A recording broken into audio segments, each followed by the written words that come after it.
Quando Rondo went from running in the streets of Savannah and spending time in juvie to signing a major deal with NBA Youngboy and being involved with the death of one of Chicago's most famous rappers. He's had a wild come up full of tragic violence, and today we're breaking down the story of Quando Rondo. Quando was born and raised in Savannah, Georgia, but when he was just 2 years old, Child Protective Services took him away from his parents. He told DJ Vlad that his parents were fighting or something, and then a hot iron fell on his leg and burned him pretty badly. At first, his parents didn't think it was that serious, but a couple of days later, they took him to the hospital, and that's when CPS got involved. They thought Quando's parents actually burned him, so they lost custody. Luckily, his great aunt adopted him and his brother, but the issues ain't stopped there. When Quando was 3, his dad got hit with a 12-year sentence, and his mom was strung out on drugs and never came to see him. The situation was already hard for him, but then his great aunt ended up calling the cops on Quando when he was 11 years old. Quando was at a mall with his great aunt and her grandkids.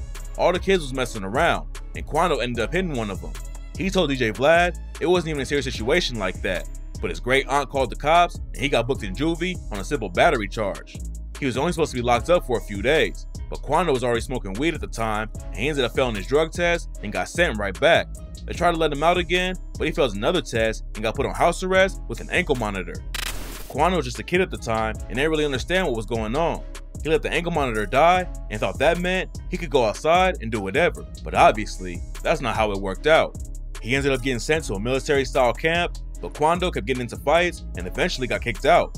He served some more time in juvie, then Quando got hit with another house arrest sentence for 60 days. Sitting at home wasn't gonna fly, so he cut off the monitor and went on the run. He avoided the cops for a while by couch surfing and staying with friends, but then he decided to go back home to his great aunt's place, and she called the cops again. This time, he got hit with 3 months in juvie, but they didn't put another ankle monitor on him after the sentence. Not before long, he got sent right back for stealing a cap gun and stayed for another 4 months. Quando says he learned about different kinds of crime from the dudes he was in juvie with, and the next time he got out was when he started hitting licks.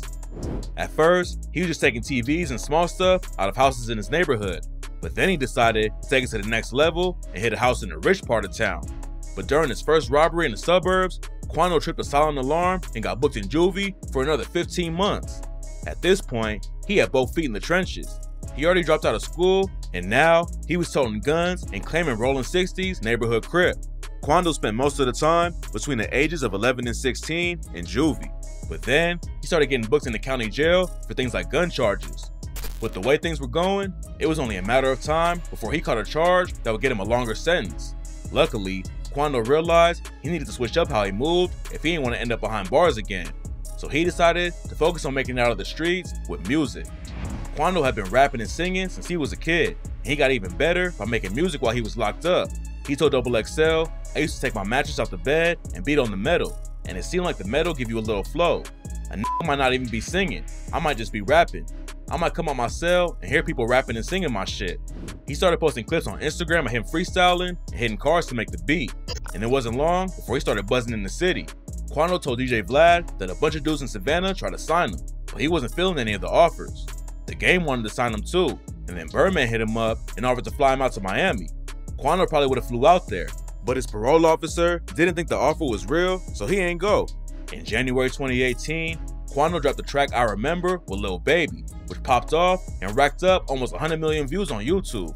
He followed it up with a couple more singles, then dropped his debut project, Life Before Fame, in April. The tape hit over 1 million streams in 2 days, and a couple months later, Quando became the first dude to sign with Youngboy Never Broke Again's label.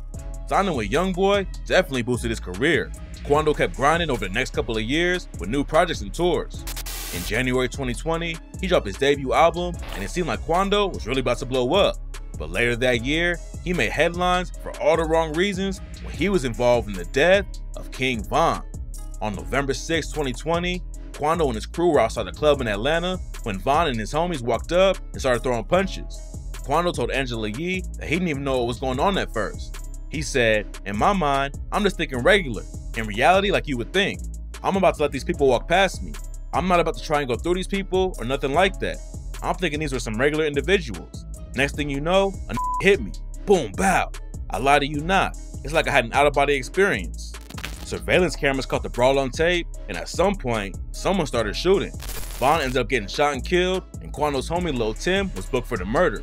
According to Quando and his crew, it was all self-defense. Nobody knows why Von was even going after Quando, but unfortunately, it cost him his life. Rumors say it's because of Lil Durk's beef with Youngboy, but Durk and Quando was cool and had worked together before. Quando said, "From my understanding, I had a relationship with Big Bro. Now I want to say his name, you know who I'm talking about, the dude that was on my album. It was all love with us, from my understanding."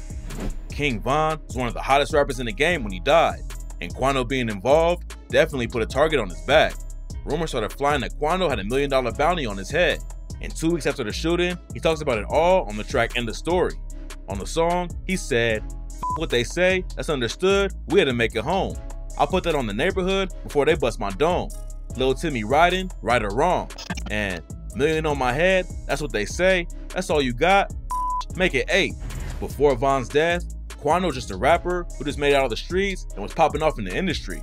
But after that night in Atlanta, everybody just associates Quando with the shooting instead of his own career. In 2021, Quando went on All Around TV and said, "Nobody wanna book me cause they terrified." That's the truth. Big bro, man, so many people calling like, man, big bro, this situation, big bro, I wish the fans let that shit go. Like, big bro, the longer y'all talk about it, why is y'all hyping this shit up? Quando knew a lot of people wanted him dead because of the Von situation, but he didn't let the death threats get to him. He told All Around TV, "However some shit come to me, that's how I'm about to go about that shit. Death threat all you want to, bro. That shit. That's just some words, my Go do an action." Death threat all you want to, big bro. That shit, that's just some words, man. Be an action. A couple months before the interview dropped, Quando and his homies got caught in the hell of gunfire while they was chilling in the parking lot. Quando made it out okay, but one of his boys got hit in the hand. Back in August, Quando tweeted, "Once it happened, I ain't gonna be mad because I already been prepared for it. Really, really." Then a couple days later, Quando saw his friend die in front of him after they were shot at by 3 gunmen in LA. Quando and his crew were at a gas station when 3 dudes pulled up and started letting off shots. Quando avoided getting hit, but his homie Lil Pat was tragically shot and killed. The police say it was a targeted hit, but nobody's been arrested for the shooting yet. Quando lost another homie to gun violence just a couple days earlier, and all the killing made him decide to quit gangbanging for good. He hopped on his IG story and said he laid down his flag and was no longer a neighborhood crip. He wrote, "It's time for me to spend time to myself and free myself from a lot of people. My main man's gone and a lot more shit. I'm cool on a lot of shit. If I feel like you're not with me, it's no reason for me to be holding on to you. No need to shake your hand or fake some shit with you." Quando caught a lot of heat for what he said. Nipsey Hussle's homie Jay Stone said, "You can't drop your flag and say you're not neighborhood no more. Go to the hood and get your put off. Don't cry now, we lose homies all the time. Not everybody gonna ride. You was a goofy / internet banger anyway."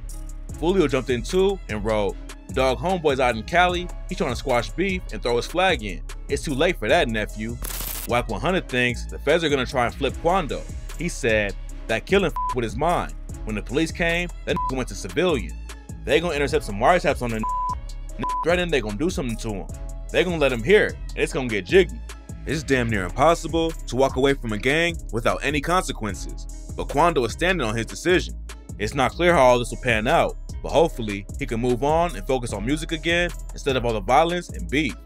Quando's still rocking with Youngboy and definitely has the skill and connections to make it far in the industry, but quitting his gang might have put an even bigger target on his back.